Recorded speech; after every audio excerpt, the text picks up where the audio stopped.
안녕하세요. 황금언니입니다. 오늘은 중소기업 취업청년 전월세 보증금 대출에 대해서 알아보고자 합니다. 이 대출 같은 경우에는 장점이 많은 대출인데요. 그러다 보니까 제 동생이 있다고 한다면 이 대출을 내주고 싶을 정도로 장점이 많습니다. 첫 번째 장점은요, 금리가 1.2% 굉장히 저금리라는 장점이 있고요. 그다음에 두 번째 장점 같은 경우에는 이제 버팀목 전세자금 대출 같은 경우에는 세대주 예정자는 대출이 힘들고요. 단독 세대주여야지만 대출이 되는 반면에 이 중소기업 취약청년 버팀목 전세자금 대출 같은 경우에는 세대주 예정자도 취급이 가능합니다. 그러다 보니까 대출 대상자가 굉장히 넓다는 점, 그런 점이 장점이거든요. 그래서 지금부터 은행원이 알려주는 중기천 전세자금 대출 받는 방법에 대해서 이제 시작해 보겠습니다. 이제 첫 번째, 대출 신청 자격과 한도, 금리를 알아봐야 되는데요. 일단 이 대출의 신청 자격은 이렇습니다. 첫 번째는 중소기업에 재직을 해야 하고요. 고용보험에 정상적으로 가입되어 있어야 합니다. 그리고 두 번째는요, 만 34세 이하, 그리고 병역 의무를 이행한 자는 만 39세까지 대출이 취급 가능하고요. 세 번째는 무주택 세대주 아니면 무주택 세대주 예정자도 이제 이 대출이 취급이 가능합니다. 그리고 네 번째로는 순자산가액이 2,008억 이하의 자산을 보유하고 있는 자가 대출 대상자가 됩니다. 그리고 다섯 번째는 연소득이 3,500만 원 이하여야 하고요. 그리고 여섯 번째, 마지막으로 임차보증금, 그러니까 전세금이 2억 원 이하여야 하고 85제곱미터 이하의 주택, 즉 한 25평 이하의 주택을 계약한 자가 이 대출을 신청할 수 있습니다. 빈번하게 질문 들어오는 것들을 가지고 좀 이제 내용을 다시 정리해 드리겠습니다. 첫 번째, 연소득은 어떻게 증빙을 하나요? 라고 질문들을 하시는데요. 자, 근로소득자 기준으로 현 직장에 1년 이상 근무하시는 분들은 모든 서류가 다 가능합니다. 근로소득 원천 징수 영수증도 가능하고요. 아니면 급여 명세서도 가능하고 마지막으로 갑종 근로소득 원천 징수부도 가능합니다. 그런데 현 직장에 1년 미만 근무자고요. 그리고 12월 연말 정산을 하시지 않으신 분들 같은 경우에는요. 근로소득 원천징수 영수증이 나오지 않겠죠. 그런 분들 같은 경우에는 급여 명세서나 갑종 근로소득 원천징수부를 떼우시면 됩니다. 그런데 이제 예를 들어 작년 10월에 입사를 해서 연말 정산을 하신 분들이 있을 수도 있겠죠. 그런 1년 미만 근무자는 근로소득 원천징수 영수증을 떼우셔도 상관없습니다. 두 달치 소득이 나와 있는 거를 떼우시게 되면은 그거 가지고도 연하사는 가능합니다. 그리고 이제 1년 미만 근무자들이 주의하실 점이 있는데요. 이제 1년 한 달 이상 근무한 후에 대출이 취급이 가능합니다. 왜냐면 온전한 한 달치 소득을 가지고 연한상이 가능하기 때문이거든요. 그래서 입사를 해서 며칠 되지 않으신 분들은 이 대출은 조금 취급이 힘듭니다. 그리고 연소득을 산정하는 거에 대해서 질문들 많이 들어온 것들도 정리해 드리자면요. 건강보험 자격듯이 확인서에 피부양자로 나타난 분들이 있어요. 그런 분들 같은 경우에는 무소득자로 간주가 됩니다. 그리고 입사는 했고 하지만 대출을 내는 시점에서 퇴사를 하신 분들 같은 경우에도 무소득자로 보게 됩니다. 그리고 빈번하게 질문 나오는 것들 중에 두 번째, 개인 사업체, 그러니까 법인이 아닌 개인 사업체에 근무하고 있는 것도 이 대출이 취급이 가능하냐라고 질문을 하는데요. 가능합니다. 가능하되 고용보험에 가입을 해야 되고 사행성 업종이 아니라면 가능합니다. 자, 빈번하게 질문 들어온 거 세 번째, 세대주 예정자도 취급이 가능하냐요? 라고 질문하는데요. 네, 가능합니다. 자, 이것이 일반 버팀목과의 차이점인데요. 그리고 이 상품의 장점이라고 저는 생각해요. 자, 일반 버팀목 전세자금 대출 같은 경우에는 이미 독립을 해서 단독 세대주이신 분들이 지급이 가능합니다. 하지만 중기청년 버팀목 전세자금 대출 같은 경우에는 세대주 예정자, 즉 독립을 하지 않으신 분들도 지급이 가능합니다. 그러다 보니까 이 상품이 취급할 수 있는 취급 대상자가 굉장히 넓은 편이에요. 그래서 이 상품의 장점이라고 저는 생각합니다. 자, 그리고 두 번째, 대출 한도가 얼마나 되나요? 라는 질문들 많이 하시는데요. 이 대출 한도를 산정하기 위해서 은행을 내점하시는 경우들이 굉장히 많죠. 자, 여기에 대해서 좀 정리해 드리겠습니다. 여기에서 보여지는 이 세 가지 금액들 중에서 가장 작은 금액이 대출 한도로 되는데요. 이제 첫 번째가 1억 원이고요. 두 번째가 임차 보증금의 80%, 그리고 세 번째가 연간 인정소득을 산정하고요. 거기에 나누기 0.9를 하면 됩니다. 이 세 가지 금액 중에 가장 작은 금액이 대출 한도로 산정이 되고요. 그러면 연간 인정소득이 뭐냐? 연간 소득은 많이 들어봤는데 연간 인정소득은 뭐냐? 이런 질문들을 하시겠죠? 자, 연간 인정소득은 쉽게 말해서 이러이러한 연간 소득을 가지신 분들은 그 소득을 이제 연간 인정소득으로 환산을 해주겠다. 이런 개념이에요. 그래서 살펴보면은요. 연간 소득이 1,500만 원 이하신 분들은 그냥 1,500만 원 곱하기 2에서 연간 인정소득은 3,000만 원으로 나옵니다. 그리고 연간 소득이 1,500만 원 초과하고 2,000만 원 이하시다 하시면은 연간 소득의 3배를 곱하게 되고요. 그 다음에 연간 소득이 2,000만 원을 초과하게 된다. 3,000만 원이시다 하면은 연간 소득의 3.5를 곱하게 됩니다. 자, 예시로 그러면 한번 살펴보겠습니다. 이제 전세에 2억 원짜리 전세에 들어가고자 하시고요. 현 직장에 2달을 근무를 하셨습니다. 그리고 한 달 평균 급여가 200만 원이신 A씨가 있다고 한번 해볼게요.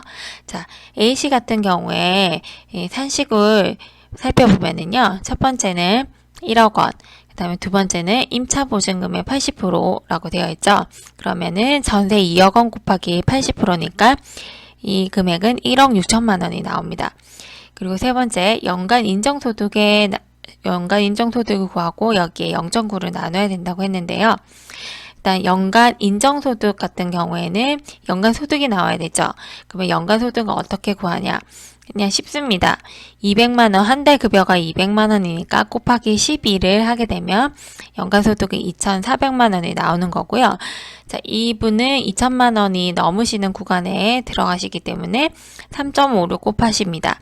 그리고 3.5를 곱해서 0.9로 나누면은 이제 계산기로 이거는 계산하면 되는데요.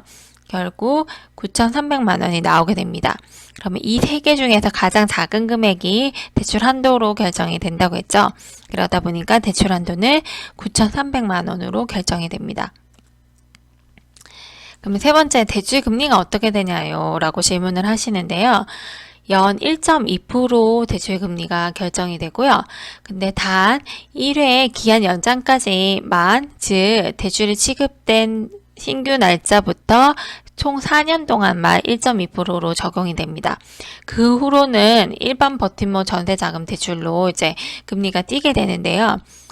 현재 일반 버팀목 전세자금 대출의 금리는 이렇습니다. 임차 보증금이 500만 원 이하시고 소득이 2천만 원 이하시다 하시면 2.3%, 그다음에 임차 보증금이 5천만 원이 초과하고 1억 원 이하시다 하고 연소득이 2천만 원 이하시다 하시면 2.4%, 그다음에 임차 보증금이 1억 원을 초과하고 연소득이 2천만 원 이하시다 하면 2.5%입니다. 이 표는 한번 살펴보시면 되고요. 앞에 살펴본 A씨가 이제 대출 취급하고 4년이 경과가 된 이후부터 대출 금리는 어떻게 될까요?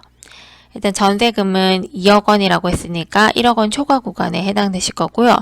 소득이 2,400만 원이시잖아요. 연소득이 2,400만 원이시니까 이분 같은 경우에는 연 2.7%로 금리가 뛰게 됩니다. 자, 이렇게 내가 대출 가능한 금액과 금리를 알아본 다음에요. 이제 두 번째 전세집을 찾으셔야 됩니다. 자, 전세집을 찾으실 때 이제 확인해야 될 것들 제가 한번 정리해 봤는데요.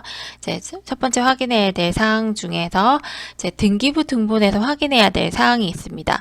자, 등기부 등본을 이렇게 떼시게 되면은요, 등기부 등본에는 갑구와 을구로 나눠져 있는데요. 갑구에서는 소유권에 관한 사항들이 적혀져 있습니다. 이제 소유권에 관한 사항, 즉 그러니까 이 물건, 이 집합 건물의 소유가 누구누구다 이렇게 표시되는데요. 이제 갑구의 최종 소유자와 계약을 하셔야 됩니다. 당연하겠죠. 최종 소유자가 집주인이어야 될 거고요. 그 집주인과 계약을 하는 겁니다. 그리고 이제 분양을 한 경우에는 보통 여기 갑구의 최종 소유자가 무슨 신탁이라고 표시되어 있는 경우들이 굉장히 많아요. 자, 이런 경우에는 분양 계약서와 그다음에 이제 사용 승인서를 오시면 됩니다. 그리고 가끔 갑구의 이 최종 소유자가 법인인 경우들이 간혹 있어요. 이런 경우에는 이제 법인 같은 경우에는 이분이 임대사업을 영위하는지를 확인을 해야 되고요.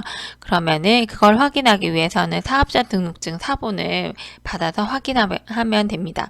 그래서 갑구의 최종 소유자가 만약 법인이다 하시게 되면은 그 법인의 사업자 등록증을 받으셔서 임대사업을 영위하고 있는지를 확인하시면 됩니다. 만약에 법인인데 임대사업을 하지 않는 법인이다 하시면은 대출 취급은 안 되니까 그런 법인과는 계약을 하시면 안 됩니다. 등기부 등본 1구에서는 소유권 이외의 권리의 사항에 대해서 적혀 있어요. 그래서 1구에서 확인해야 될 사항들은 1구에 저당권 가등기, 근저당 설정이 어떻게 되어 있는지 이런 것들을 확인하셔야 되는데요. 우선 1구에 저당권인가 가등기 이런 문구가 있다고 하시면은 무조건 계약을 하시면 안 됩니다. 만약에 그리고 공인중개사가 저당권이나 가등기 이런 문구가 있는 물건을 소개해줬다 하시면은요, 공인중개사에게 화를 내셔도 됩니다. 왜냐하면 공인중개사들도 그러니까 이런 것들을 다 확인해야 될 의무가 있거든요. 그래서 이런 것들이 설정되어 있는 물건을 소개해줬다 하면은 공인중개사에게 화를 내시고 그 공인중개사에게 피를 주시면 안 됩니다. 그리고 이제 1구에 이제 근저당 설정 금액이 얼마가 되어 있는지를 확인하셔야 되는데요. 자, 근저당 설정은 보통 은행권에서 설정을 하게 됩니다. 이게 어떤 거냐면요. 대출을 낼 때 보통 은행에서는 근저당 설정을 하고 대출이 나가는데요. 그러니까 쉽게 말해서 갑구의 최종 소유자가 대출을 내서 이 물건을 이제 매매를 하신 경우 그러면은 근저당 설정액이 표시가 되게 됩니다. 그런데 주의하실 점은요. 이 근저당 설정액이 매매 시세 수준에 거의 50% 미치신 물건들을 이제 계약을 하셨으면 합니다. 자, 의무사항은 아닌데요. 이제 근저당 설정은 어떤 거냐면요. 예를 들어 그럴 일이 있으면 안 되겠지만 이 물건이 그럴 일은 있어서는 안 되겠지만 이 물건이 만약에 경매 같은 거로 넘어간다고 한번 해볼게요. 그러면 경매로 넘어가서 낙찰 대금이 이제 결정이 될 거고요. 그렇게 되면은 가장 먼저 선순위로 이제 금액을 이제 받을 수 있는 게 근저당 설정액. 설정한 은행입니다. 그러니까 예를 들어 이제 시세가 9억 원인 빌라가 있었는데요. 이 빌라가 집주인이 어떻게 하다가 이게 경매를 넘어가가지고 이제 이 경매로 해서 5억 원으로 낙찰이 됐다고 가정을 해볼게요. 그런데 이제 5억 원 중에서 근저당 설정이 미리 되어 있는 게 만약에 5억이 있다. 그러면은 낙찰 대금에서 5억이 먼저 차감이 돼요. 그러면 여러분들에게 이제 지급될 전세 금액은 0원이 되겠죠. 그러니까 내 전세금은 돌려받지 못하는 상황들이 생기게 됩니다. 그래서 근저당 설정액이 많지 않은 물건으로 계약하시기를 바랍니다. 그리고 확인해야 될 사항 두 번째는 건축물 대장에서 확인할 사항들이 있는데요. 이제 다세대나 아파트 같은 경우에는 위반 건축물이라는 표현이 없어야 됩니다. 그러니까 다시 다세대, 오피스텔, 아파트가 여기에 해당이 되고요. 위반 건축물이라는 표현이 있으면 아예 취급이 안 됩니다. 그리고 개중에 다가구 물건을 계약하시고 오시는 분들이 있는데요. 다가구 같은 경우에는 그 층에 내가 계약한 3층에 만약에 3층에 301호에 계약을 했다. 그러면은 3층에 위반 건축물이라는 표현이 없어야 합니다. 자, 그런데 이제 가끔 질문들 하세요. 그러면 다가구가 뭐고 다세대가 뭐냐, 구분이 안 된다. 이렇게들 질문을 하시는데요. 자, 다세대는 이제 구분이 다 되어 있고요. 이제 구분돼서 각각의 소유자가 등기가 되어 있습니다.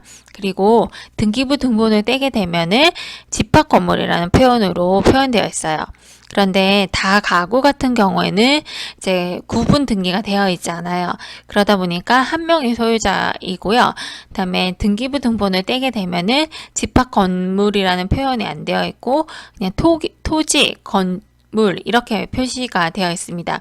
그러니까 다세대와 다가구를 구분하는 가장 심플한 방법은요. 등기부 등본을 떼봤을 때 어떻게 표현되느냐 이걸 살펴보시면 됩니다. 그리고 이제 다가구 같은 경우에는 이제 등기 등본을 떼보면은요, 이제 토지나 건물로 통으로 이제 근저당이 설정되어 있는 경우가 많아요. 왜냐면 다세대처럼 구분이 되어 있지 않기 때문에 이제 토지 건물 통으로 근저당이 설정되어 있는 경우들이 많은데요. 이렇게 다가구면서 근저당 설정액이 많다면은 조심하셔야 됩니다. 그리고 이제 지금 살펴보는 대출은 80% 보증서 담보 대출인데요. 만약에 100% 보증서 대출을 원하신다 하시면은 다가구는 아예 취급 자체가 되지 않습니다. 그래서 다가구를 계약하실 때는 좀 주의하시면 되고요. 이제 두 번째 전세집을 찾을 때 전세 계약서를 잘 쓰셔야 되는데요. 전세 계약서에 계약금 반환 조항을 꼭 넣기를 바랍니다. 그러니까 은행에서 대출이 나가지 않게 되면은 계약금을 반환받는다 이런 조건을 이제 명시를 하시기를 추천드리고요. 사실 이런 것들 요즘 인터넷에 공유가 많이 돼서 전부 이제 젊으신 분들은 계약하시고 이런 조항을 넣어 오시더라고요. 그 다음에 계약을 하시면 무조건 확정일자를 받으셔야 됩니다. 자, 확정일자를 받지 않은 전세계약서를 가지고 오시면은요, 은행원들이 다시 돌려보내면서 확정일자를 받아와라 이렇게 하거든요. 그래서 확정일자를 꼭 받아와야 되는데요. 확정일자를 받으셔야지 법으로도 여러분들이 보호받기 때문에 확정일자 받는 거는 굉장히 중요합니다. 자, 확정일자는 주민센터에 직접 방문하셔도 되고요. 아니면 대법원 인터넷 등기소 여기에 들어가셔가지고 본인의 공인인증서만 있으면 확정일자를 받을 수 있습니다. 그래서 전세계약서 확정일자 받기 이런 거 초록창에 검색하시면 굉장히 많이 나오거든요. 그런 것들 보고 한번 따라 하시면 됩니다. 세 번째로 이제 은행에 가서 이제 대출 신청을 하시면 됩니다. 자, 대출 신청을 할 때 필요 서류는 이러이러한데요. 일단 첫 번째는 신분증, 두 번째는 가족관계증명서, 세 번째는 등본, 네 번째는 전세계약서, 확정일자를 받은 전세계약서겠죠. 그리고 전세 금액 5% 이상을 입금한 입금 영수증, 즉 계약금 영수증이겠죠. 계약금 영수증 가져오셔야 되고, 다섯 번째 등기부 등본과 건축물 대장. 이거는 직접 떼셔도 되고 보통은 공인중개사가 떼가지고 전세계약서와 같이 주는 편입니다. 그리고 여섯 번째는 재직증명서, 소득서류, 앞에서 살펴본 근로소득 원천징수 영수증이나 아니면 급여명세서 같은 서류겠죠. 그리고 건강보험 자격득시 확인서 굉장히 중요한 서류로 보는데요. 건강보험 자격득시 확인서 떼오셔야 됩니다. 그리고 일곱 번째는 소속 기업의 사업자 등록증, 그 다음에 고용보험 자격 이력서, 그 다음에 주 업종 코드 이렇게 준비해 오셔야 되는데요. 여기 이 중에서 이제 고용보험 자격 이력서랑 주 업종 코드에는 꼭 회사 직인이 필수로 이렇게 직인이 날인되어 있어야 합니다. 자, 네 번째로 이사 당일 날이 됐어요. 이사 당일 날이 되면은요, 은행에서는 집주인 통장으로 대출금을 입금하게 됩니다. 그러면 차액분, 그러니까 대출이 100% 나가지 않는 경우에는 이제 차액금은 이제 여러분들이 입금을 하시면 되고요. 입금한 다음에 이제 이사를 막 하시겠죠. 이사를 하시고 그날 되게 이사한다고 바쁘시겠지만 이사가 끝나자마자 막 짐 푼다고 하루를 다 보내시면 안 돼요. 이사가 끝나자마자 이제 가장 먼저 전입신고를 먼저 하셔야 됩니다. 그리고 전입신고를 하시게 되면은 주민등록 등본이 나오시게 되는데요. 그 등본을 가지고 은행에 제출하시면 모든 대출 절차가 끝나게 됩니다. 이 전입신고 같은 경우에도 굉장히 중요한데요. 이제 나중에 고객님 여러분들이 그러면 안 되지만 어떤 이제 경매 같은 거를 진행을 할 때 보호를 받고자 하면은 전입신고가 꼭 되어 있어야 합니다. 그래서 전입신고는 굉장히 중요하게 생각하시고 이삿짐이 어느 정도 이제 이렇게 집에 내려놓게 된다 하시면은 집 정리부터 하시지 말고 전입신고부터 하시기를 추천드립니다. 자, 이것으로 중기 취업 청년 버팀목 전세자금 대출에 대한 설명을 다 마치겠습니다. 감사합니다.